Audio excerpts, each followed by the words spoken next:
ini membuat yang baru, Trinitas, kata mereka.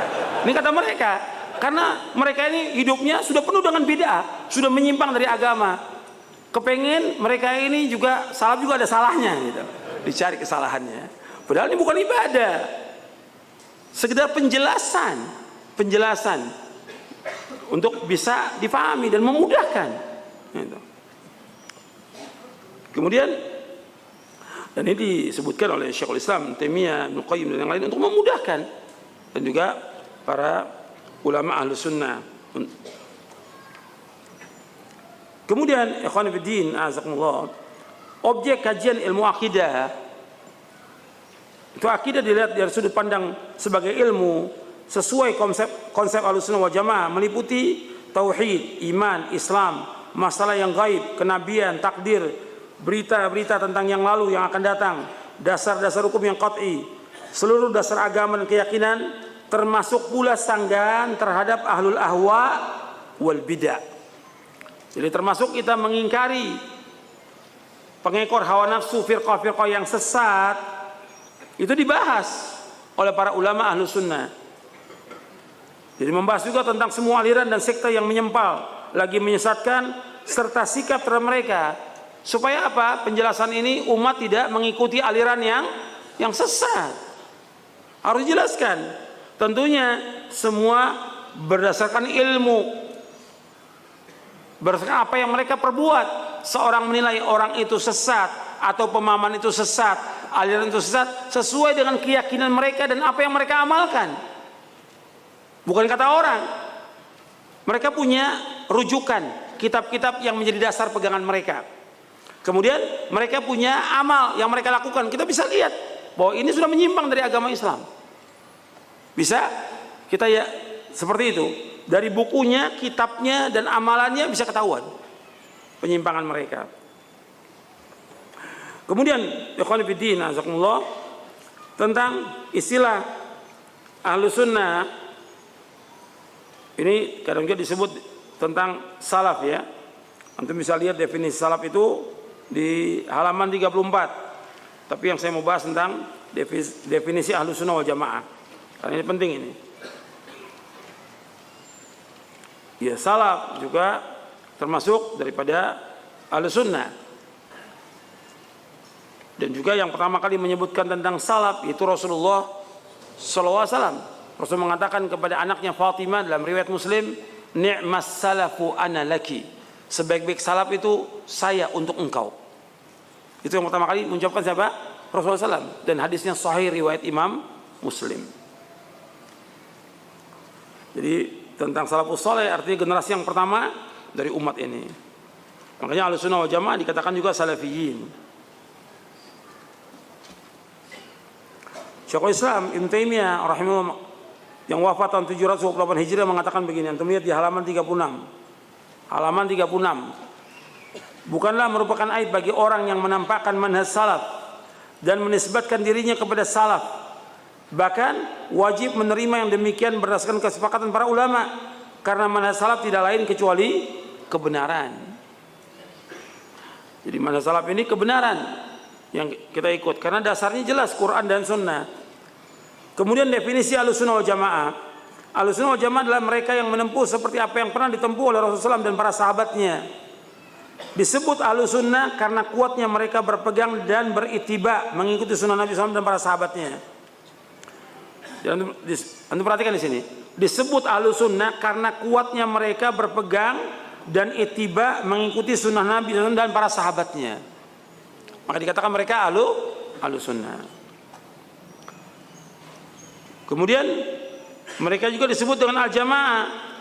Kenapa disebut Al-Jamaah? Karena mereka bersatu di atas kebenaran, tidak mau berpecah belah dalam urusan agama, berkumpul di bawah kepemimpinan para imam yang berpegang kepada kebenaran, tidak mau keluar dari jamaah, dan mengikuti apa yang telah menjadi kesepakatan salafus ummah. Jadi ini yang dikatakan jamaah itu para sahabat. Sunnah yang disebutkan oleh para ulama ini mencakup tentang ilmu, i'tiqad, perkataan maupun perbuatan. Ini sunnah yang wajib diikuti. Orang yang mengikutinya akan dipuji dan orang yang menyalahinya akan dicela. Maka pengertian sunnah dijelaskan oleh Imam Ibn Rajab Al-Hambali, antum lihat di halaman 37. Halaman 37. Pengertian sunnah menurut Ibn Rajab Al-Hambali rahimahullah yang wafat tahun 795 Hijriah, as-sunnah ialah jalan yang ditempuh, mencakup di dalamnya berpegang teguh kepada apa yang dilaksanakan Nabi SAW dan para khalifahnya yang terpimpin dan lurus, berupa i'tiqad, keyakinan, perkataan dan perbuatan. Itulah sunnah yang sempurna. Oleh karena itu generasi salaf terdahulu tidak menamakan sunnah kecuali kepada apa saja yang mencakup ketiga aspek tersebut. Apa ketiga aspek tersebut? Apa? Yang pertama apa? Yang pertama apa? Tiga aspek itu. Allahumma sholli ala Muhammad. Antum ini ngaji apa tidur?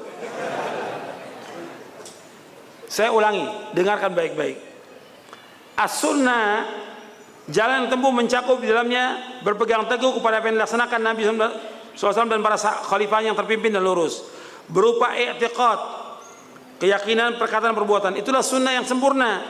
Oleh karena itu generasi salaf terdahulu tidak menamakan as-sunnah kecuali kepada apa yang mencakup ketiga aspek tersebut. Apa ketiga aspek tersebut? I'tiqad, yang kedua perkataan, yang ketiga perbuatan. Nanti ada perbuatan yang sesuai dengan sunnah Nabi, ada perbuatan yang menyimpang, ada perkataan atau keyakinan menyimpang. Seperti umpamanya keyakinan orang-orang Syiah meyakini Ali itu sebagai Tuhan. Benar atau tidak? Tidak benar. Dibakar oleh Ali bin Abi Thalib. Hidup-hidup dibakar. Ini keyakinan nggak benar. Punya keyakinan Ali sebagai Nabi. Ada orang Syiah punya keyakinan Ali sebagai Nabi. Ini juga sesat. Kafir. Ini harus dibunuh. Ada juga yang punya keyakinan Ali yang berhak menjadi khalifah yang pertama. Ini keyakinan yang sesat. Karena apa? Seluruh sahabat sudah ijma yang menjadi khalifah yang pertama siapa? Abu Bakar As-Siddiq radhiyallahu anhu. Ijma semuanya para sahabat. Semua ijma. Dan ijma'nya sahabat adalah ma'sum. Ijma'nya sahabat adalah ma'sum. Atau keyakinan yang lain seperti keyakinan Khawarij. Orang Islam yang berbuat dosa besar, kata Khawarij, gimana? Kafir, keluar dari agama Islam. Nanti kalau dia mati kekal dalam neraka selama-lamanya. Keyakinan ini benar atau tidak? Ya benar. Ini keyakinan yang kufur dan sesat ini. Mu'tazilah berpendapat orang Islam yang berbuat dosa besar, dia tidak mukmin, tidak kafir, tapi di akhirat kekal dalam neraka. Mereka mengatakan manzilah bainal manzilatain. Ini sesat, menyimpang dari sunnah. Jadi sunnah itu mencakup apa? Keyakinan, perkataan, dan juga perbuatan. Masih banyak lagi nanti penyimpangan-penyimpangan dari firqah-firqah yang sesat. Gitu. Seperti juga perkataan Mu'tazilah yang mengatakan Al-Quran itu makhluk. Ini sesat, bahkan kufur. Al-Quran kalamullah ghairu makhluk minhu bada' wa ilayhi ya'ud. Al-Quran kalamullah, bukan makhluk. Dari Allah datangnya dan kembali kepada Allah. Al-Quran kalamullah, Allah menyebutkan nama Al-Quran kalamullah. Dan kita wajib menetapkan sifat kalam bagi Allah yang sempurna. Jadi banyak perkataan, i'tiqad, perbuatan yang menyimpang. Makanya sunnah itu yang demikian, yang sesuai dengan apa dalil dari Quran Sunnah, itu yang benar. Yang tidak sesuai itu yang sesat. Dari i'tiqad, perkataan, perbuatan. Di antara tadi i'tiqad yang saya sebutkan tadi, bahwa orang sudah mati bisa memberikan manfaat segala macam. Ini i'tiqad benar atau tidak? Salah. Ini menyimpang dari sunnah. Makanya yang dikatakan ahlu sunnah itu orang yang berpegang teguh kepada sunnah Nabi SAW dan para sahabatnya. Yang dikatakan jamaah itu mereka berkumpul di atas kebenaran. Imam Abu Syama Asy-Syafi'i rahimahullah yang wafat tahun 665 Hijriah, beliau berkata, perintah untuk berpegang kepada jamaah maksudnya adalah berpegang kepada kebenaran serta mengikutinya, meskipun yang melaksanakan sunnah itu sedikit dan yang menyalahinya banyak. Karena kebenaran itu apa yang dilaksanakan oleh jamaah yang pertama, yaitu yang dilaksanakan Rasulullah SAW dan para sahabatnya, tanpa melihat kepada orang-orang yang menyimpang melakukan kebatilan sesudah mereka. Kata Ibnu Mas'ud radhiyallahu an, al jama'atu ma wafaqal haq wa in kunta wahdak. Jamaah itu yang sesuai dengan kebenaran meskipun engkau sendiri. Jadi kesimpulannya, Ahlussunnah wal Jamaah adalah orang yang mempunyai sifat dan karakter mengikuti sunnah Nabi SAW dan menjauhi perkara-perkara yang baru dan bid'ah dalam agama. Itu Ahlussunnah. Kalau dia setiap harinya siang dan malam melakukan perbuatan bid'ah dan syirik, ya nggak bisa dikatakan Ahlussunnah. Ya ahlu syirik wal bid'ah, nggak bisa dikatakan ahlu sunnah. Kalau ahlu sunnah itu yang mengikuti sunnah Nabi, berpegang teguh kepada sunnah Nabi, menjauhkan semua perkara yang bid'ah. Karena bid'ah ini tercela dalam agama, dan Nabi mengingatkan tentang bid'ah itu bukan sekali dua kali, terus menerus Nabi ingatkan. Sampai dalam khutbah Jumat Nabi sering ingatkan, kullu bid'atin dhalalah wa kullu dhalalatin benar, setiap beda itu sesat dan setiap kesesatan tempatnya neraka. Terus Nabi ingatkan umatnya. Jadi nggak boleh orang menganggap remeh masalah seperti ini. Nah, ini yang kita bahas.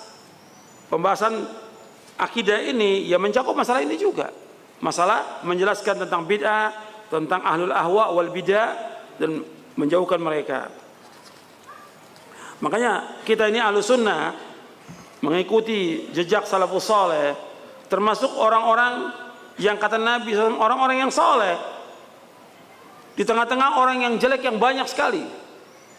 Nabi bersabda SAW, unasun salihuna fi unasi su'in kathir ma ya'sim aktar mimma yuti'uhum. Orang-orang yang soleh yang berada di tengah banyaknya orang-orang yang jelek. Orang yang mendurhakai mereka lebih banyak daripada yang mentaati mereka. Ini riwayat sahih riwayat Imam Ahmad dan Ibnu Waddah. Hadis ini disahihkan oleh Syekh Ahmad Syakir dalam tahqiq Musnad Imam Ahmad. Jadi Anda perhatikan di sini. Kita berusaha memperbaiki yang diperbaiki oleh para dai, para ustadz yang menisbatkan dirinya kepada salaf, kepada Ahlussunnah. Yang diperbaiki apanya? Soal apa yang diperbaiki? Soal duit, soal politik, soal pilkada, soal ekonomi, soal usaha dagang, atau apa yang diperbaiki? Yang diperbaiki apa dulu? Akidah nomor satu. Yang dibahas akidah ini terus, nggak cukup setahun dua tahun. Nabi Nuh aja 950 tahun. Kalau Nabi Muhammad SAW mendakwakan dakwah akidah, dakwah tauhid selama 23 tahun, ya kita kurang lebih 230 tahun. Untuk kita ini 230 tahun, kurang lebih lah. Karena nggak cukup. Dakwah ini nggak cukup setahun dua tahun, perlu waktu perjuangan yang sangat lama. Cuma orang menganggap kan dulu udah pernah kita ngisi akidah, nggak cukup. Tetap ulang lagi. Jadi ini harus paham. Kita ini berusaha memperbaiki manusia. Makanya dikatakan oleh Rasulullah SAW tentang orang yang ghuraba, yang asing. Kan Nabi menyebutkan di sini, badal Islamu ghariba wa sayaudu kama bada ghariba fatuba lil ghuraba. Islam awalnya asing dan kelak akan kembali menjadi asing sebagaimana awalnya, maka beruntunglah bagi ghuraba, orang-orang asing. Hadis ini sahih riwayat Muslim dari sahabat Abu Hurairah. Ini orang-orang asing. Orang asing ini memperbaiki akidah manusia, memperbaiki. Makanya ketika orang-orang diperbaiki itu, ada di antara mereka yang menerima, ada yang menolak, ada yang mengingkari, ada yang mencela, ada yang menuduh, ada yang memberikan gelaran yang jelek. Sebagaimana yang dilakukan oleh Nabi Muhammad sama seperti itu. Jadi jangan kita berharap bahwa semua orang terima dakwah ini, ya. Tapi dakwah ini dakwah fitrah. Secara umum manusia terima dakwah ini karena mudah untuk dipahami. Karena dalilnya Quran, Sunnah, ala pahami salaf. Jelas dalilnya, gamblang. Riwayatnya jelas, ayatnya antum bisa baca. Maka saya suruh buka ayatnya. Saya sebutkan nomornya, baca ayatnya supaya antum paham. Jelas dalilnya. Hadisnya juga jelas semua. Saya bawakan ada hadisnya. Riwayatnya sahih dan tidak sahihnya dijelaskan. Kemudian juga secara fitrah manusia cocok dengan ini, mudah, nggak menyulitkan, nggak membebani manusia akidah ini, mudah. Dan juga tidak membingungkan, sesuai dengan fitrah. Bisa diterima oleh fitrah manusia, bisa diterima oleh akal manusia. Maka dakwah ini kalau antum lihat nggak pernah berkurang dakwah ini. Selalu bertambah dakwah ini, nggak pernah berkurang. Semakin dakwah kita dakwakan, dakwah tauhid, dakwah akidah, semakin banyak yang ikut, nggak pernah berkurang. Dan itulah dakwahnya Nabi Muhammad Sallallahu Alaihi Wasallam. Seperti disebutkan oleh Heraklius bertanya kepada Abu Sufyan, apakah pengikutnya Nabi Muhammad SAW itu orang-orang kaya atau miskin yang terbanyak? Miskin yang banyak. Kemudian bertambah atau berkurang? Bertambah. Karena dakwah ini nggak pernah berkurang. Dakwah ini semakin kita jelaskan tentang tauhid, tentang akidah yang benar, semakin banyak. Antum bisa lihat sendiri, nggak pernah berkurang. Semakin banyak dakwah ini di mana-mana. Dan semakin orang mau tahu tentang akidah yang benar dan mau memahami dan mau mengamalkannya. Nah, resikonya orang-orang yang nggak senang itu ya mulai mereka mencela, memfitnah, menuduh dan segala macam. Sebagaimana dakwah Nabi Muhammad SAW. Nabi sudah berdakwah, ya dituduh orang gila, penyair, tukang sihir, orang yang putus barokahnya dan segala macam tuduhan. Tapi itu tuduhan nggak ada masalah. Dakwah tetap harus jalan. Makanya mereka nggak mampu membantah dengan dalil dan juga mereka nggak mau ikut. Mereka nuduh. Ini ajaran Wahabi sesat. Antum bisa tanya Pak Kiai, Pak Ustadz, Wahabi itu apa? Wahabi itu apa? Jenis orang, apa jenis makanan? Tanya kepada dia. Apa? Jelaskan. Jangan asal ngomong, jangan asal nuduh. Wahabi itu apa? Jelaskan. Kau bilang itu aliran yang melarang orang ziarah kubur. Apa ada larang ziarah kubur? Di buku ini jelaskan tentang ziarah kubur, ada di sini. Di buku ini ada, di Syarah Akidah ini. Tentang ziarah kubur. Enggak ada larangan ziarah kubur. Yang dilarang itu minta-minta ke kuburan. Secara akal, bisa enggak orang yang sudah mati itu diminta? Coba Pak Kiai jawab. Jadi antum ini juga jangan diam. Antum ajak mereka diskusi, ajak mereka berpikir. Ajak. Jangan kepada muridnya, jangan, langsung kiainya, ustadznya. Gitu. Langsung, saya mau ketemu dengan kiai. Enggak ngadepin saya, enggak, saya mau ketemu sama kiainya. Harus begitu supaya apa? Bisa jelas. Karena apa? Selama ini semua tuduhan. Enggak ada bukti. Kan Allah mengatakan qul hatu burhanakum in kuntum shadiqin, kata Allah.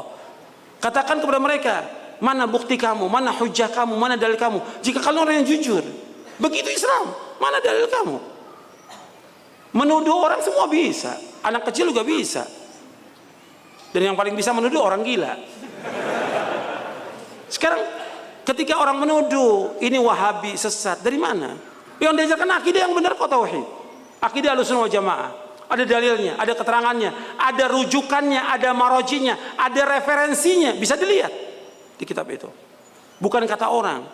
Ketika nuduh, mana buktinya? Jadi antum harus bisa supaya mereka juga terbuka. Kalau mereka nggak mau, nggak ada masalah, nggak ada masalah dalam dakwah. Yang penting kita berusaha untuk mengajak dengan cara yang baik. Mereka terima, alhamdulillah. Mereka nggak terima, nggak ada masalah. Karena apa? Secara umum manusia Allah sudah sebutkan semuanya fasik. Wa inna katsiran minan nasi la fasiqun. Kebanyakan manusia ini fasik, melanggar syariat. Yang kedua, dalam dakwah Allah sudah sebutkan yang tadi yang sudah kita baca di buku ini, di surah An-Nahl, surah 16 ayat 36. Setelah nabi-nabi mendakwakan dakwah tauhid, melarang menyembah tagut, diwajibkan untuk menjauhkan tagut. Kata Allah apa? Faminhum man hadallahu wa minhum man haqqat alaihi dhalalah. Di antara mereka ada yang dapat hidayah, di antara mereka ada yang sesat. Enggak mungkin semua manusia dapat petunjuk, enggak mungkin. Mesti ada yang sesat, yang tetap dengan kesesatannya dia enggak mau terima ajaran yang benar. Meskipun kita sudah bawakan dalil, enggak ada masalah. Tapi tetap dakwah ini harus jalan. Enggak bisa kita diam. Dakwah ini harus terus tegak. Makanya Nabi menyebutkan orang-orang yang mendakwakan dakwah akidah, dakwah tauhid ini, yang memperbaiki manusia. Nabi mengatakan begini. Antum lihat di halaman 40, alladzina yuslihuna inda fasadin nas, yaitu orang-orang yang senantiasa memperbaiki umat di tengah-tengah rusaknya manusia. Di tengah-tengah rusaknya manusia. Yang rusak di sini adalah manusia, banyak kerusakannya. Rusak masalah politiknya, rusak masalah kepemimpinannya, rusak masalah ekonomi, rusak masalah muamalah, rusak masalah akidah, rusak masalah sholatnya. Semua rusak, tapi yang mana dulu yang harus diperbaiki? Apa? Akidah. Makanya orang-orang ini hadis sahih li ghairi. Riwayat Abu Ja'far At-Tahawi dalam syarah Mushkil Athar dan juga Al-Lalikai dalam syarah Ushul I'tiqad Ahlussunnah wal Jamaah.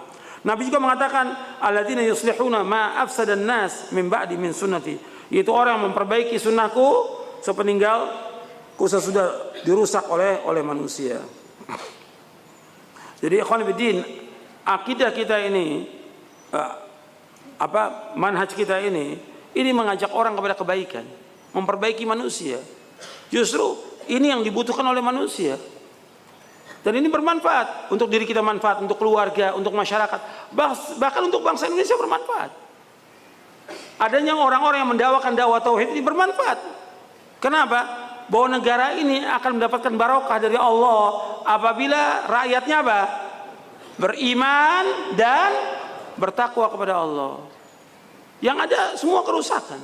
Justru adanya dai-dai mengajak ini justru bermanfaat untuk bangsa Indonesia ini. Antum lihat di surah Al-A'raf, surah ke-7.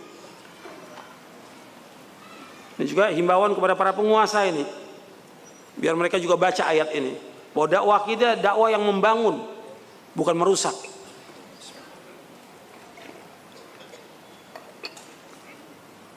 Justru dakwah kita mencerdaskan bangsa Indonesia ini. Dakwah kita mencerdaskan bangsa Indonesia. Justru dakwah kita mengajak umat kepada persatuan. Makanya di buku ini Syarah Akidah nggak boleh kita mengadakan provokasi kepada penguasa, nggak boleh memberontak pada penguasa. Justru kita mengajak kepada persatuan. Tapi tuduhan orang macam-macam terhadap dakwah ini. Allah menyebutkan dalam surah Al-A'raf ayat 96.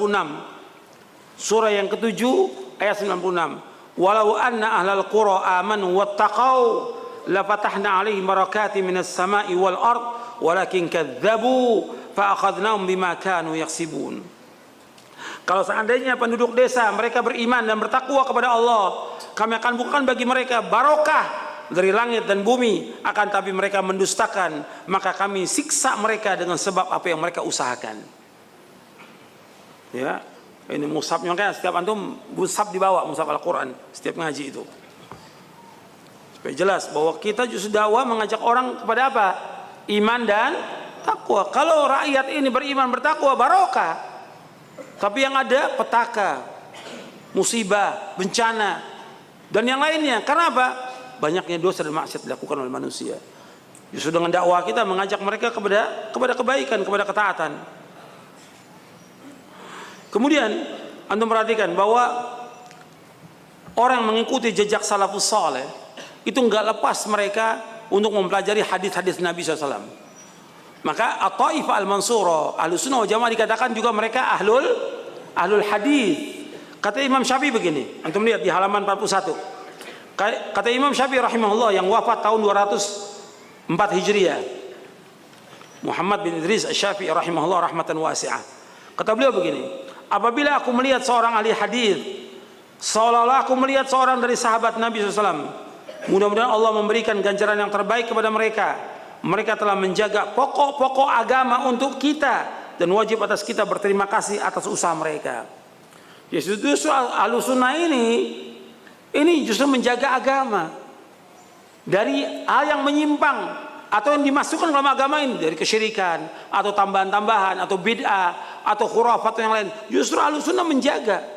Maka kata Imam Syafi'i, justru kita berterima kasih kepada Ahlussunnah karena mereka menjaga pokok-pokok agama untuk kita dan kita wajib berterima kasih atas usaha mereka. Itu Imam Syafi'i itu. Yang mereka mengatakan imam mereka kalau ditanya imamnya Syafi'i. Lihat Imam Syafi'i menghormati dan memuliakan Ahlussunnah, memuliakan salafin karena Imam Syafi'i termasuk Ahlussunnah. Imam Syafi'i termasuk Ahlussunnah. Dan beliau mengajak manusia kepada sunnah.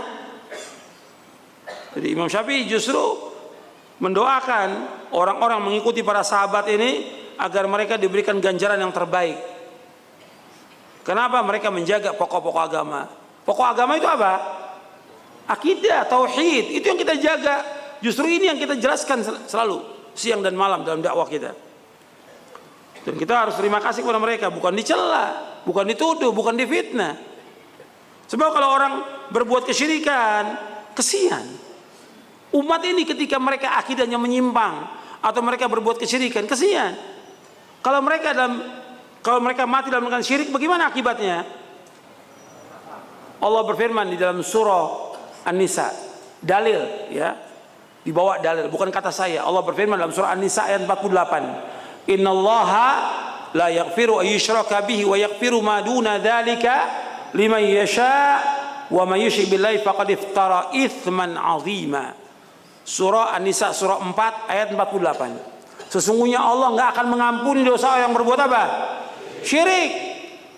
Dan Allah mengampuni dosa selain itu bagi siapa Allah kehendaki. Barang siapa yang berbuat syirik, maka dia telah berbuat dosa besar yang paling besar.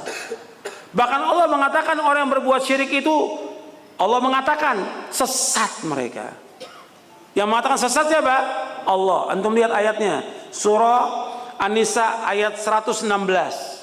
Surah yang sama, surah 4 ayat 116. Innallaha la yaghfiru wa yushraka bihi wa yaghfiru ma duna dzalika liman yasha wa may yusyrik billahi faqad dhalla dhalalan ba'ida. Sesungguhnya Allah tidak mengampuni dosa orang berbuat syirik, dan Allah mengampuni dosa yang lain bagi siapa Allah kehendaki. Barang siapa yang berbuat syirik, maka sungguh dia telah sesat dengan kesesatan yang jauh. Justru kita menjelaskan kepada umat tentang bahaya apa? Kesyirikan. Jangan sampai mereka berbuat syirik, karena masih banyak orang berbuat syirik. Masih banyak memalingkan ibadah kepada selain Allah. Dan ini masih terjadi yang seperti ini. Masih percaya pada jimat-jimat. Kemudian juga masih percaya kepada yang lain lah sudah. Ke kubur-kubur tentu punya kekuatan, punya segala macam. Dan mereka takut luar biasa. Mengadakan sesaji buat bangsa jin dan yang lainnya. Ini semua syirik. Semua ini syirik. Atau ketika terjadi bencana, mereka bikin sesajen atau tumpeng atau yang lainnya, penyembelihan ke sapi, kambing. Untuk siapa? Kalau di Laut Selatan, Nyai Roro Kidul. Di antara yang ikut itu, di antaranya juga ustadz-ustadz, kiai-kiai. Syirik atau tidak? Syirik perbuatan ini. Nggak boleh. Mereka nggak bisa, apakah Nyai Roro Kidul atau siapa aja, nggak bisa memberikan manfaat, nggak bisa menolak bahaya. Yang mendatangkan manfaat, menolak bahaya hanya Allah SWT. Seperti yang sudah kita bahas tadi ayatnya. Di surah apa tadi? Surah apa? Surah apa? Bukan. Yang bisa menolak bahaya, apa kita kena bahaya, itu hanya Allah. Surah apa? Sudah kita kaji tadi. Surah Yunus, surah 10 ayat 107, 106 dan 107. Kalau kita kena penyakit, kefakiran, bencana, kemiskinan, petaka, yang bisa menghilangkan bahaya itu hanya Allah. Kok pasang sesaji, kok lempar sesaji ke lautan untuk Nyai Roro Kidul yang lain? Ini syirik perbuatan. Masih ada nggak di Indonesia seperti ini? Masih banyak. Ini harus dijelaskan. Kalau mereka tetap berbuat syirik, matinya dalam syirik, nggak diampuni oleh Allah Taala. Bahkan amal-amal dia, sholatnya, puasanya, zakatnya, hajinya, sedekahnya, silaturahmi, dan semua perbuatan baik dia dihapuskan semuanya oleh Allah. Kita melihat dalam surah Az-Zumar, surah 39 ayat 65. Allah berfirman, "La in asyrakta la yahbatanna 'amaluka wa la takunanna minal khasirin." Kalau engkau berbuat syirik, akan hapus amal-amalmu dan engkau termasuk orang yang merugi. Hapus amalnya. Sudah, lihat ayatnya. Jangan bengong, lihat mushafnya. Baca Qurannya, lihat itu. Jangan diam, jangan bengong, lihat. Kita ngaji nih, ngaji. Mengkaji Quran, kaji sunnah. Surah Az-Zumar ayat 65. Allah menyebutkan la in asyrakta la yahbatanna 'amaluka wa la takuna minal khasirin. Kalau engkau berbuat syirik, akan hapus amal-amalmu dan engkau termasuk orang yang merugi. Hapus amalnya. Ayat ini Allah firmankan kepada siapa? Kepada Nabi Muhammad sallallahu alaihi wasallam. Allah mengatakan kalau seandainya engkau berbuat syirik, hapus amalmu. Sampai Allah berfirman kepada para nabi dan para rasul setelah Allah menyebutkan nabi-nabi, nama-nama nabi. Kata Allah, la in asyraku la habita anhum ma kanu ya'malun. Kalau mereka berbuat syirik, semua nabi itu Allah hapuskan semua amalnya. Antum lihat ayatnya dalam surah Al-An'am. Kalau mereka berbuat syirik, hapus seluruh amalnya. Ini nggak main-main. Jadi jangan dianggap ringan masalah syirik ini, jangan dianggap ringan. Hapus seluruh amal itu, nggak bermanfaat.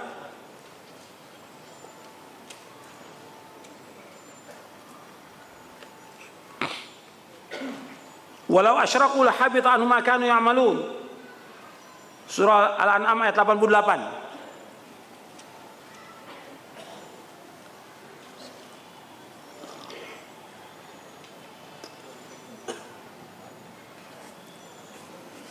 Sudah ketemu ayatnya? Surah Al-An'am surat 6 ayat 88. Surah 6 ayat 88.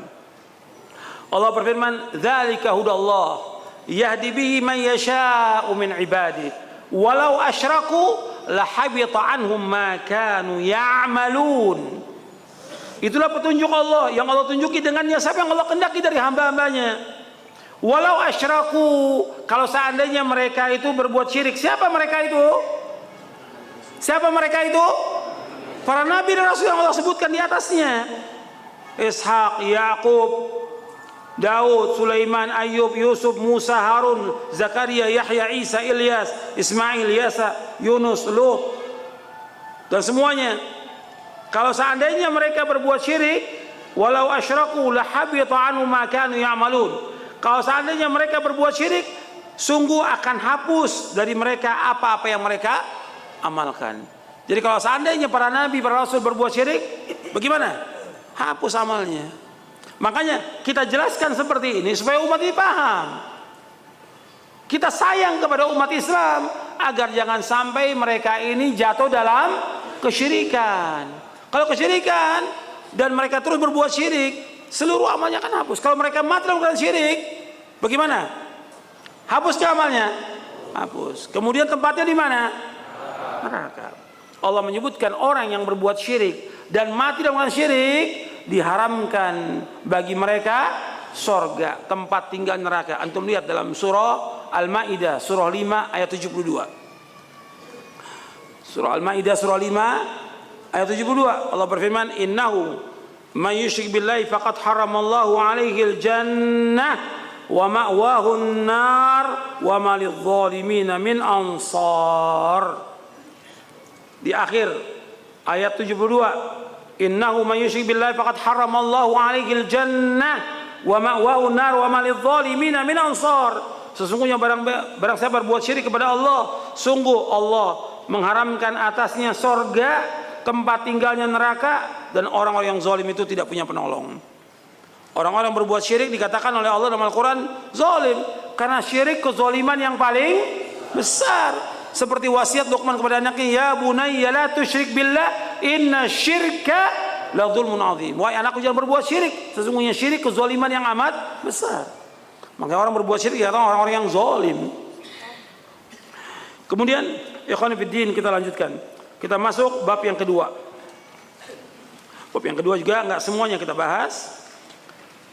Hanya berapa poin. Yang paling penting di sini, yang pertama dari bab kedua, yang pertama arti sumber akidah kitabullah, Al-Quran, sunnah Rasulullah yang sahih dan ijma' salafus saleh. Di dalam kita beragama ini sumbernya Al-Quran, kemudian sunnah Rasulullah dan ijma' salafus saleh. Disebutkan di sini sumber akidah karena yang kita bahas di buku ini tentang apa? Akidah. Pada hakikatnya semua sumber dari agama Islam adalah Quran, kemudian sunnah. Dan Quran ini terpelihara atau tidak? Terjaga atau tidak Quran ini? Terjaga, karena Allah berfirman, inna nahnu nazzalna dzikra wa inna lahu lahafizun. Sungguhnya kami yang menurunkan Al-Quran dan kami yang menjaga Al-Quran. Makanya dalam dakwah kita yang kita tunjukkan kepada umat ini dalil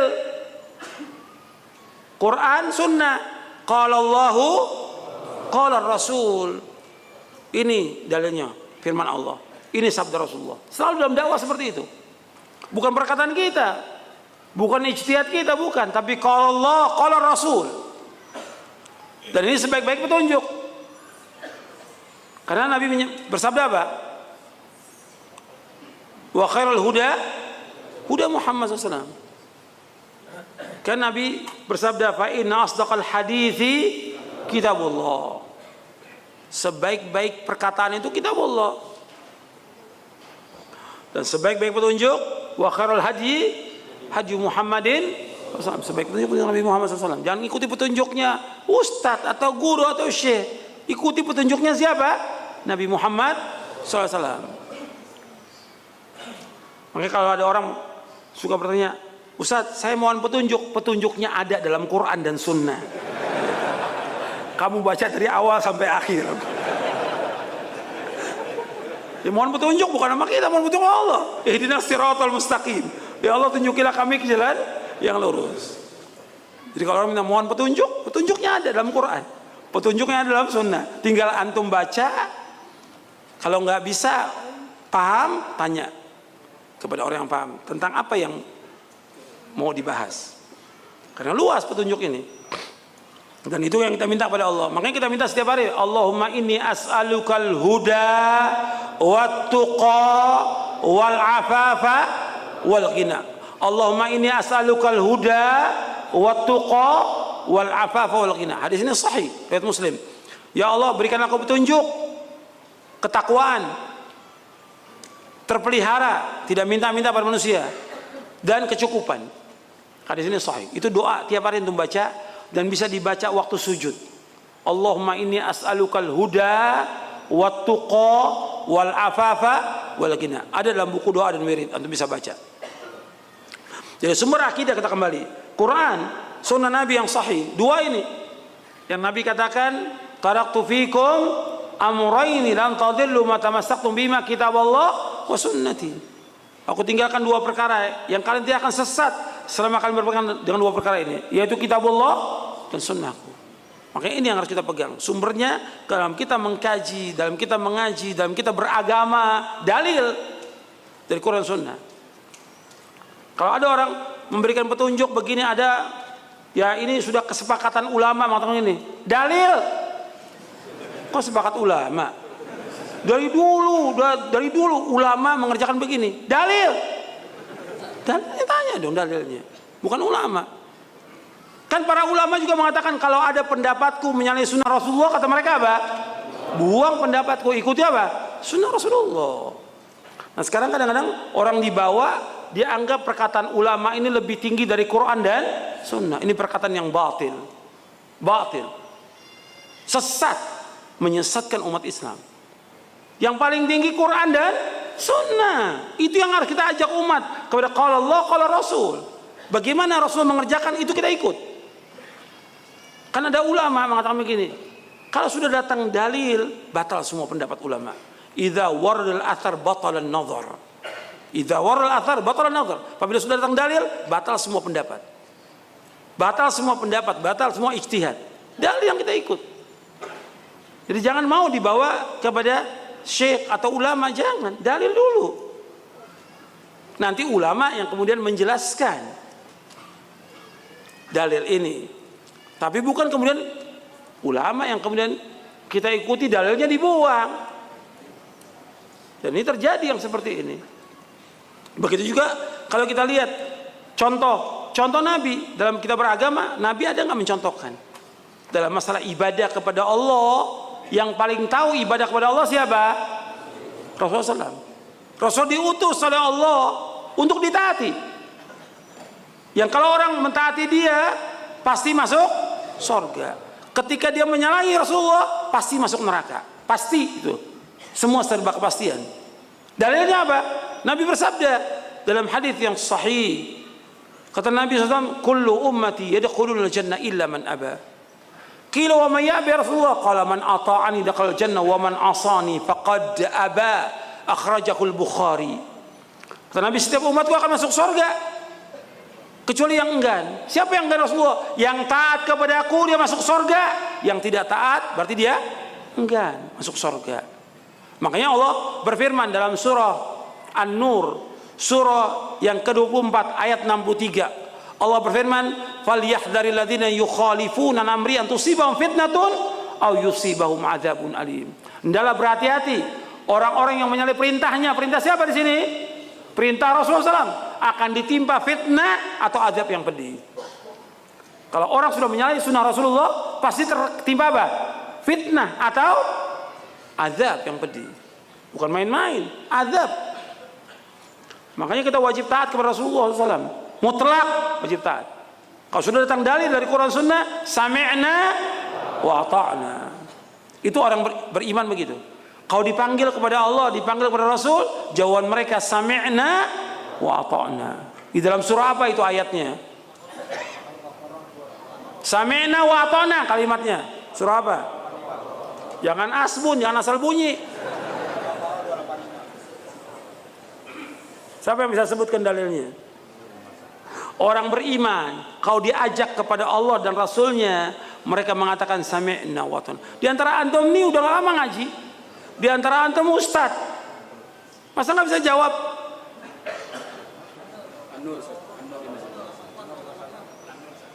Iya, ayat berapa? Ayat? Iya, bacakan.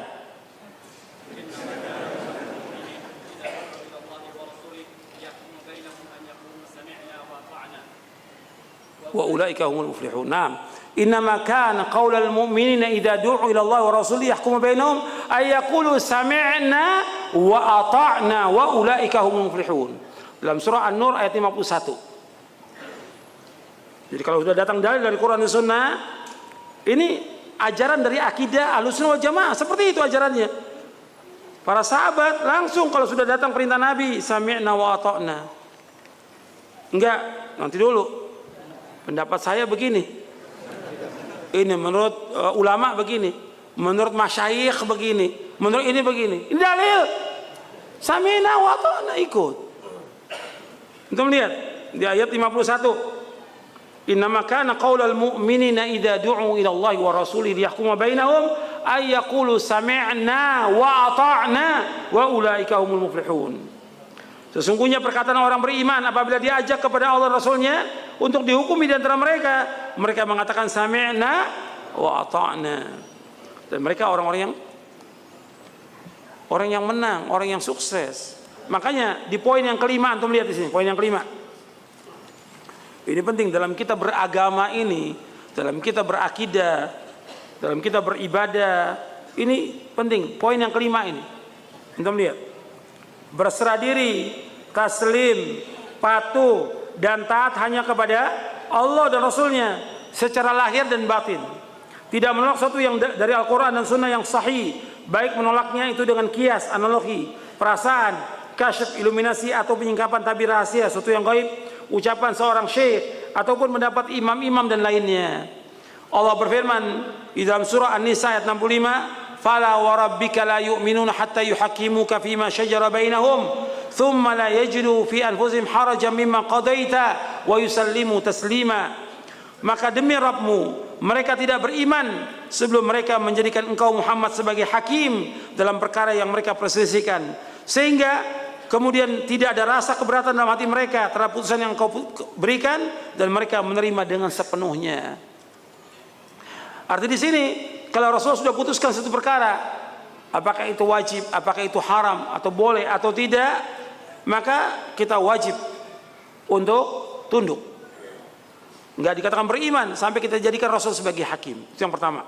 Yang kedua, kalau sudah diputuskan, nggak boleh ada rasa kesal dalam hati, nggak boleh. Kita harus terima putusan itu, terima, ridho dengan putusan Rasulullah. Yang ketiga, taslim, tunduk dengan setunduk-tunduknya. Makanya Allah berfirman lagi dalam surah Al-Hasyr ayat 7, "Wa ma atakumur rasulu fakhudhu wa ma nahakum anhu fantahu wattaqullaha innallaha syadidul iqab." Apa saja yang datang kepada Rasul, apa saja yang datang kepadamu dari Rasul, maka ambillah atau terimalah. Apa yang dilarang, kamu tinggalkan. Bertakwalah kepada Allah, Allah itu sangat keras siksanya. Antum perhatikan di sini. Di sini disuruh kita ini kalau datang apa dari Rasul kita terima. Selama riwayatnya sahih. Yang dilarang tinggalkan, jauhkan. Ini sudah satu keputusan. Dasarnya Quran, Sunnah, kemudian ijma para sahabat. Ijma mereka maksum, karena yang menjelaskan demikian wajib mengikuti itu adalah Allah dalam Al-Quran. Ijma'nya para sahabat maksum, wajib kita ikuti ijma'nya mereka dan wajibnya mengikuti pemahaman mereka, karena Allah menyebutkan demikian dalam surah apa? Dalam surah apa? Jangan bengong. Surah An-Nisa ayat 115. Oh, ijma sahabat maksum dan ijma mereka wajib diikuti dan pemahaman mereka wajib diikuti. Dasarnya surah An-Nisa ayat 115. Allah berfirman, "Wa man yushaqiqir rasula min ba'di ma tabayyana lahul huda wa yattabi' ghaira sabilil mu'minin nuwallihi ma tawalla wa nuslihi jahannam wa sa'at masira." Dan barang siapa menentang Rasul sesudah jelas baginya petunjuk dan mengikuti jalan selain jalan kaum mukminin, kami biarkan dia sesat dan kami akan masukkan dia ke neraka jahanam dan jahanam saja kita tempat kembali. Jalannya kaum mukminin dalam ayat itu artinya siapa? Para sahabat. Wajib mengikuti jalannya mereka karena Allah merintahkan demikian. Kemudian ikhwan fillah jazakumullah. Kemudian yang ke-10. Jadi poin 1, poin yang kelima, kemudian sekarang yang ke-10. Ini berkaitan dengan masalah akidah yang harus kita pahami, bahwa setiap perkara baru yang tidak ada sebelumnya dalam agama adalah bid'ah. Setiap bid'ah adalah sesat dan setiap kesesatan tempatnya neraka. Rasulullah bersabda, "Kullu bid'atin dhalalah wa kullu dhalalatin finnar." Setiap bid'ah adalah sesat dan setiap kesesatan tempatnya neraka. Rasulullah yang mengatakan demikian. Dalam Islam tidak ada yang namanya bid'ah hasanah, enggak ada. Yang mengatakan semua bid'ah itu sesat siapa? Rasulullah sallallahu alaihi wa ala alihi wasallam. Antum lihat di halaman 75. Halaman 75. Tentang setiap perkara baru dan yang tidak ada sebelumnya dalam agama adalah bid'ah. Setiap bid'ah adalah sesat dan setiap kesesatan tempatnya neraka. Ini dalam kita beragama, dalam kita berakidah, ini prinsip dalam akidah ini. Kalau enggak akan masuk semuanya nanti yang baru dalam agama. Seperti yang kita lihat sekarang ini. Punya keyakinan, prinsip-prinsip, ajaran-ajaran, bahkan juga diadakan oleh mereka apa? Mimpi-mimpi sebagai dasar agama. Ini semua sesat. Gak bisa. Dalil Quran, Sunnah, apa misalnya? Yang tidak ada, ya bid'ah. Yang tidak ada, dikatakan bid'ah. Di sini, antum lihat di sini, bid'ah menurut keterangan para ulama. Ulama memberikan penjelasan, artinya saya bawakan ulama-ulama yang terkenal dari ulama Ahlussunnah yang mereka sudah menguasai Quran, menguasai Sunnah dan menguasai semua disiplin ilmu. Seperti Syekhul Islam Ibnu Taimiyah rahimahullah, diakui ini. Hatta oleh musuh-musuhnya Syekhul Islam itu diakui tentang kehebatan Syekhul Islam Ibnu Taimiyah rahimahullah. Apalagi oleh Ahlussunnah, muridnya Syekhul Islam, muridnya orang alim semuanya. Seperti Ibnu Katsir sudah nulis mungkin lebih dari 100 jilid kitab. Imam Az-Zahabi, tarikhnya aja Imam Az-Zahabi 50 jilid, tarikhnya aja, kitab tarikhnya. Itu muridnya Syekhul Islam. Belum kitab-kitab Jarh wa Ta'dil yang ditulis. Lebih dari 100 kitab. Syiar Alamin Nubala Imam Az-Zahabi 26 jilid. Belum lagi yang lain. Ibnu Qayyim, muridnya Syekhul Islam Taimiyah. Artinya orang alim, maka dikatakan Syekhul Islam. Beliau memberikan definisi begini tentang bid'ah. Bid'ah dalam Islam adalah segala apa yang tidak disyariatkan oleh Allah Rasulnya, yakni yang tidak diperintahkan baik dalam wujud perintah wajib atau anjuran. Artinya bid'ah yang bertentangan dengan kitabullah dan sunnah Rasulullah SAW atau ijma para ulama salaf berupa ibadah maupun keyakinan. Seperti apa? Bid'ahnya kalangan Khawarij, Rafidhah, Qadariyah, Jahmiyah. Seperti orang beribadah dengan tarian dan nyanyian dalam masjid. Di zaman Syekhul Islam sudah ada, sekarang pun ada. Ada nggak orang beribadah dengan tarian? Ada, dengan nyanyian dalam masjid. Ini bid'ah. Dari orang-orang tarekat Sufiyah. Di zaman Syekhul Islam sudah ada. Seperti itu. Demikian juga orang yang beribadah dengan cara mencukur jenggot, mengkonsumsi ganja dan yang lainnya. Ini disebutkan dalam Majmu' Fatawa. Adapun menurut Imam Syatibi, bid'ah itu kata beliau, al-bid'atu tariqatun fid din mukhtara'atun tudahi syar'iyyah yuqsadu bis-suluki 'alaiha al-mubalaghatu fi ta'abbudillah subhanahu. Bid'ah adalah cara baru dalam agama yang dibuat menyerupai syariat dengan maksud untuk berlebihan dalam beribadah kepada Allah. Jadi ketika orang mengadakannya bid'ah itu, mereka ada tujuan ibadah, ingin mendapatkan apa? Ganjaran, pahala, mendekatkan diri kepada Allah. Ini namanya ibadah. Kalau ibadah wajib mengikuti apa? Dalil, harus ada contoh dari Nabi.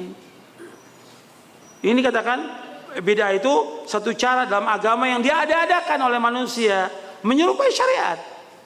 Menyerupai syariat. Dan tujuannya berlebihan dalam ibadah. Jadi antum perhatikan tentang bid'ah ini penting untuk dibahas karena sekarang ini udah mulai orang-orang menyepelekan masalah bid'ah. Dianggap satu hal yang ya nggak apa-apa lah orang berbuat bid'ah. Ini perayaan ini gimana? Oh, nggak apa-apa, itu bukan bid'ah. Ini sudah mulai bergeser. Nggak tahu dia belajar apa dulunya itu ya. Di Timur Tengah belajar apa nggak tahu dia. Kok sekarang dulu bilang bid'ah, kok sekarang nggak bid'ah? Apa ingin menyatukan umat? Yang syirik, yang bid'ah, yang ateis, segala macam, yang penting bersatu. Apa benar Islam mengajarkan demikian? Tidak. Islam mengajarkan wa'tasimu bihablillahi jami'an wala tafarraqu. Berpeganglah dengan tali Allah. Tali Allah apa? Quran dan Sunnah. Berarti kepada dalil. Yang bid'ah nggak masuk di situ. Jangan berpecah belah. Justru bid'ah ini membuat umat berpecah belah. Dengan bid'ah ini berpecah belah umat. Dan ketika Nabi menyebutkan tentang 72 golongan yang tadi sudah kita bacakan hadisnya, ini para ulama mengatakan 72 itu dikatakan ahlul bid'ah, ahlul ahwa, pengekor hawa nafsu, ahlul bid'ah. Makanya bid'ah ini nggak boleh diadakan dalam Islam karena merusak agama dan orang yang melakukannya agamanya ibadahnya tertolak. Karena agama Islam sudah sempurna belum? Sempurna. Al-yauma akmaltu lakum dinakum wa atmamtu alaikum ni'mati wa raditu lakum al-islam madina. Pada hari ini aku sempurnakan bagimu agamamu. Aku cukupkan nikmatku atasmu dan aku ridha Islam menjadi agama bagimu. Dan Nabi bersabda SAW, iyyakum muhdatsatil umur fa inna kulla muhdatsatin bid'ah wa kulla bid'atin dhalalah. Kata Nabi SAW, antum lihat di halaman 82. Halaman 82. Hati-hatilah kalian terhadap perkara yang baru dalam agama. Karena setiap perkara yang baru dalam agama adalah bid'ah dan setiap bid'ah adalah sesat. Nabi yang bersabda demikian, setiap bid'ah sesat. Jadi nggak ada bid'ah apa? Hasanah nggak ada dalam Islam. Bahkan sahabat memahami demikian. Kata Ibnu Umar radhiyallahu anhuma, kata Ibnu Umar, kullu bid'atin dhalalah wa in ra'ahan nasu hasanatan. Setiap bid'ah itu sesat meskipun dipandang oleh manusia itu apa? Baik. Kalau seandainya dibiarkan ada bid'ah, rusak agama ini. Semua orang akan bikin cara-cara beragama, bikin kelompok, bikin firqah, bikin segala macam sudah, bikin cara ibadah sendiri, bikin selawat tertentu, mereka bikin semuanya. Setiap tarekat punya selawat tersendiri. Rusak agama ini. Dan dasarnya dalil Quran Sunnah yang nggak ada ditolak semuanya. Dan ini karena apa? Karena kita sayang kepada umat Islam. Justru kita menjelaskan ini karena sayang kepada umat Islam. Bukan untuk menyesatkan manusia, bukan. Karena manusia sudah berbuat sesuatu yang menyimpang dari agama. Kita jelaskan sebagai nahi mungkar supaya mereka kembali kepada Allah, mereka taubat kepada Allah, meninggalkan perbuatan syirik dan bid'ahnya. Kita sayang kepada mereka agar mereka diterima ibadahnya. Sebab orang berbuat bid'ah diterima nggak ibadahnya? Tidak.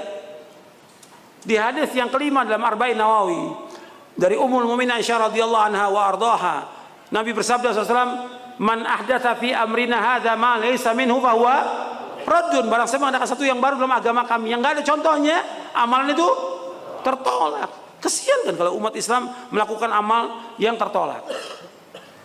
Amalnya kelihatannya baik, soleh, tapi bid'ah yang lakukan.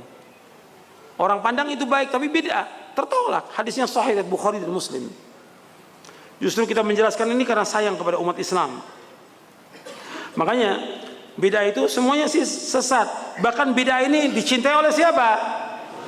Oleh iblis. Antum lihat halaman 84. Imam Sufyan Ats-Tsauri rahimahullah, dia wafat tahun 161 Hijriah. Kata Imam Sufyan Ats-Tsauri, al-bid'atu ahabbu ila iblis minal ma'siyah wal ma'siyatu yutabu minha wal bid'atu la yutabu minha. Perbuatan bid'ah lebih dicintai oleh iblis daripada maksiat. Pelaku maksiat masih mungkin dia untuk taubat dari maksiatnya, sedangkan pelaku bid'ah sulit untuk bertaubat dari bid'ahnya. Kenapa? Karena dianggap perbuatannya apa? Baik. Ini diriwayatkan oleh Imam Al-Lalikai dalam Syarah Usul I'tiqad Ahlussunnah wal Jamaah. Kemudian Imam Abu Muhammad Al-Hasan bin Ali bin Khalaf Al-Barbahari rahimahullah, beliau Imam Ahlussunnah wal Jamaah pada zamannya yang wafat tahun 329 Hijriah. Beliau berkata begini, jauhilah setiap perkara bid'ah sekecil apapun, karena bid'ah yang kecil lambat laun akan menjadi besar. Seperti itulah setiap bid'ah yang terjadi pada umat ini. Pada awalnya kecil dan remeh, mirip dengan kebenaran, sehingga banyak orang yang terperdaya dan terkecoh, lalu mengikat hati mereka sehingga susah untuk keluar dari jeratannya, dan akhirnya mendarah daging, lalu diyakini sebagai agama yang dia beragama dengannya. Kemudian tanpa disadari, pelan-pelan mereka menyelisih jalan yang lurus dan keluar dari agama Islam. Jadi bid'ah itu awalnya kecil, yang lama-kelamaan menjadi besar dan sulit dia untuk keluar. Di dalam Syarah Sunnah lil Imam Al-Barbahari. Kemudian yang terakhir, bab yang kelima. Yang keempat kita lewatkan, yang kelima. Ini yang terakhir yang kita bahas. Jadi sesudah kita bahas bahwa jalan itu hanya satu, menuju kepada Allah, yaitu jalan yang ditempuh oleh Rasulullah SAW dan para sahabatnya, dan kita harus mengikuti dalil dari Quran Sunnah ala fahmi salaf, dan gak boleh kita berbuat bid'ah. Maka kita disuruh sabar mengikuti ajaran ini, dan jangan kita terpengaruh dengan banyaknya perkataan orang. Antum lihat halaman 110. Kata Imam Al-Auza'i, isbir nafsaka ala sunnah waqif haitsu waqafa al-qaumu wa qul bima qalu wa kuffa amma kuffu an wasluk sabila salafika salih fa innahu yasauka ma wasi'ahum. Bersabarlah dirimu dengan sunnah setelah tegak sebagaimana para sahabat tegak di atasnya. Katakanlah sebagaimana yang mereka katakan, tahanlah dirimu dari apa yang mereka menahan diri darinya. Ikutilah jalan salafus saleh, karena akan mencukupi kamu apa yang mencukupi mereka. Ini Syarah Usul I'tiqad Ahlussunnah wal Jamaah. Artinya kita harus sabar. Di atas sunnah sabar. Tantangannya banyak. Kita ikuti apa yang dilakukan oleh para sahabat. Yang diucapkan mereka, yakini mereka kita ucapkan. Yang mereka menahan diri, kita menahan diri. Ikuti jejak salafus saleh. Kemudian juga kata beliau lagi begini, alaika bi'athari man salaf wa in rafadaka nas wa iyyaka wa ara ar-rijal wa in zakhrafu laka bil qaul. Dalam kau berpegang kepada athar salafus saleh meskipun orang-orang menolaknya, dan jauhkan dirimu dari pendapat orang-orang yang menyalahi salafus saleh meskipun ia hiasi pendapatnya dengan perkataan yang indah. Ini diriwayatkan oleh Imam Al-Ajuri dalam kitabnya Syariah, Ibnu Abdul Bar dalam kitab Al-Jami' Bainal Ilmi wa Fadlih, dan juga yang lainnya. Artinya kita wajib mengikuti jejak salafus saleh. Kemudian jangan ikuti pendapatnya orang. Pendapatnya orang banyak ini. Meskipun dia hiasi dengan perkataan-perkataan yang indah, yang bagus. Kita ikuti dalil Quran wa sunnah ala fahmi salaf.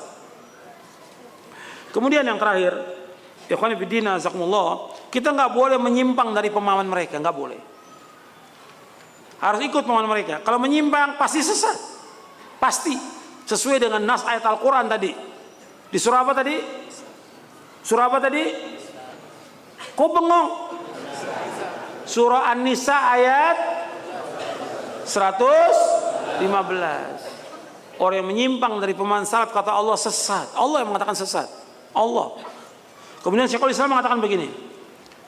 Halaman 113. Man adala an madhabi sahabati wa tabi'in wa tafsirihim ila ma yukhalifu dhalika kana mukhtian fi dhalik bal mubtadi'an wa in kana mujtahidan maghfuran lahu khata'uhu. Wa nahnu na'lamu anna al-Qur'ana qara'ahu as-sahabatu wat-tabi'un wa tabi'uhum wa annahum kanu a'lam bi tafsirihi wa ma'ani kama annahum a'lam bil haqqi alladhi ba'atha Allah bi rasulah. Kata Syekhul Islam Ibnu Taimiyah rahimahullah dalam Majmu' Fatawa di juz yang ke-13, kata beliau, barang siapa yang berpaling dari mazhab sahabat dan tabi'in dan berpaling dari penafsiran mereka kepada yang menyelisihinya, maka ia telah salah, bahkan disebut ahlul bid'ah.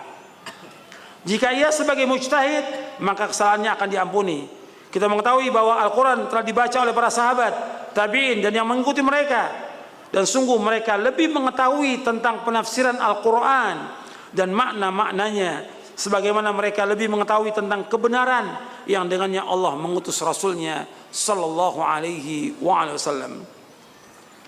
Jadi jangan kita berpaling jalan-jalan mereka. Dan pentingnya kita mengkaji akidah ini, akidah salaf, karena dengan akidah ini kita akan mengagungkan Al-Quran dan As-Sunnah. Antum lihat pentingnya akidah salaf, antum lihat di halaman 114 dan 115. Pentingnya kita mengkaji akidah salaf, akidah Ahlussunnah wal Jamaah. Yang pertama, bahwa akidah salaf seorang mukmin, seorang muslim akan mengagungkan Quran dan Sunnah. Sedang yang lain sumbernya hawa nafsu yang lain. Sedang akidah salaf. Maka mereka mempermainkan apa? Dalil dan tafsirnya menurut hawa nafsu. Antum bisa lihat ya, kiai-kiai ustadz yang nggak mau berpijak pada Quran Sunnah al-Fahmi salaf, mesti dalilnya seenaknya dibawakan dalil. Kemudian tafsirnya menurut pendapat dia, ro'yunya dia. Ini menyesatkan kaum muslimin. Jadi terjadi yang seperti ini. Ini mempermainkan Quran dan Sunnah. Justru dengan kita mengikuti akidah salaf, akidah Sunnah, kita akan mengagungkan Quran. Apa kata Quran Sunnah? Kita sami'na wa ata'na. Yang kedua, bahwa dengan akidah salaf mengikat seorang muslim kepada generasi yang pertama. Siapa generasi pertama? Sahabat radhiyallahu anhum ajma'in, orang yang terbaik di muka bumi ini setelah para nabi dan para rasul. Yang ketiga, bahwa dengan akidah salaf kaum mukminin dan dai-dainya akan bersatu sehingga mencapai kemuliaan. Makanya kata Imam Malik, lan yusliha akhir hadhil ummah illa ma aslaha awwalaha. Generasi akhir umat ini tidak akan dapat diperbaiki melainkan dengan apa yang telah membuat baik generasi yang pertama, para sahabat. Saya mau tanya kepada antum ini. Perhatikan. Kata Imam Malik, tidak akan baik generasi akhir umat ini kecuali yang dapat memperbaiki generasi yang pertama ini. Apa maksudnya? Siapa yang bisa jawab? Siapa yang bisa jawab? Generasi akhir umat ini tidak akan dapat diperbaiki melainkan dengan apa yang telah membuat baik generasi para sahabat. Jangan bengong. Jawab, angkat tangan. Ya. Enggak, siapa yang bisa jawab lagi? 6. Bukan. 6. Bukan. Siapa yang bisa jawab? Masa ribuan yang hadir nggak bisa jawab? Allahumma sholli wa sallim wa barik ala Muhammad. 6. Bukan. Nah. Antum perhatikan ya. Lan yusliha akhir hadhil ummah illa ma aslaha awwalaha. Tidak akan baik generasi akhir umat ini. Sekarang kita generasi akhir umat ini. Tidak akan dapat diperbaiki melainkan dengan apa yang telah membuat baik generasi yang pertama. Yang membuat baik generasi pertama apa? Mereka berpegang kepada Quran dan Sunnah. Itu yang memperbaiki mereka menjadi orang-orang yang kokoh imannya, kuat akidahnya. Mereka siap untuk berjihad di jalan Allah. Yang mereka cari adalah sorga, bukan dunia. Quran dan Sunnah. Gak ada yang lain. Quran Sunnah. Makanya ini kalau kita mau baik umat ini, ikat mereka dengan Quran dan Sunnah. Bukan dengan pendapat, bukan dengan gelar, bukan dengan yang lain, tapi dengan dalil Quran dan Sunnah. Dalil qala Allahu qala Rasul. Sampai kalau terjadi perselisihan di tengah-tengah umat Islam, terjadi perselisihan, ada pendapat-pendapat yang menyalahi, kata Allah kembalikan ke mana? Quran, Sunnah. Allah berfirman dalam surah An-Nisa ayat 59, ya ayyuhalladzina amanu atii'allaha wa atii'ur rasul wa ulil amri minkum fa in tanaza'tum fi syai'in farudduhu ila Allah wa Rasul in kuntum tu'minu billahi wal yawmil akhir dzalika khairun wa ahsanu ta'wila. Jadi kata Allah, wahai orang beriman, taatlah kepada Allah dan Rasulnya dan ulil amri di antara kalian. Apabila kalian berselisih tentang satu masalah dalam masalah agama ini, kembalikan kepada apa? Allah dan Rasulnya. Kepada Allah, kepada Quran, kepada Rasul, kepada apa? Sunnah. Jika kalian beriman kepada Allah dan hari akhir, dan itu yang paling baik dan sebaik-baik akibatnya. Surah An-Nisa yang keempat ayat 59. Nggak bisa orang mengatakan, oh ini kita masing-masing. Nggak bisa. Ya keyakinan nggak bisa keyakinan masing-masing. Dalilnya ada nggak kamu berbuat seperti ini? Kembalikan kepada Quran. Kamu orang Islam, kembalikan Quran. Kamu orang Islam, kembalikan kepada Sunnah. Nggak bisa. Ya kita masing-masing aja agama kita. Lakum dinukum waliyadin. Itu untuk orang kafir. Lakum dinukum waliyadin untuk orang kafir. Lakum dinukum waliyadin. Bukan untuk orang Islam. Orang Islam ayat ini surah An-Nisa ayat 59. Kalau berselisih sesuatu masalah agama, mana dalilnya? Dalil. Enggak, saya dari dulu nenek moyang ngerjakan gini. Enggak pakai nenek moyang. Nenek moyang bukan ukuran kebenaran. Kebenaran adalah dalil dari Quran dan Sunnah. Saya ngikuti orang banyak. Orang banyak bukan ukuran kebenaran. Allah sebutkan sesat kalau mengikuti orang banyak di Quran. Saya ngikuti kiai ustadz. Ustadz bukan ukuran kebenaran. Dalil yang kita ikut. Jelas sampai sini? Mudah-mudahan bermanfaat. Usul Nabi Muhammadin sallallahu alaihi wasallam. Mudah-mudahan yang sedikit ini bermanfaat untuk saya dan untuk sekalian, dan kurang lebihnya saya mohon maaf kalau ada kekeliruan, kesalahan. Mudah-mudahan Allah memberikan hidayah taufik kepada kita untuk bisa memahami dan mengamalkannya, dan mudah-mudahan Allah memberikan istiqamah kita di atas sunnah dan tetap sampai kita diwafatkan oleh Allah di atas Islam dan sunnah. Wassallallahu Nabi Muhammadin SAW. Subhanakallahumma bihamdik asyhadu an la ilaha illa anta astaghfiruka wa atubu ilaik. Assalamualaikum warahmatullahi wabarakatuh.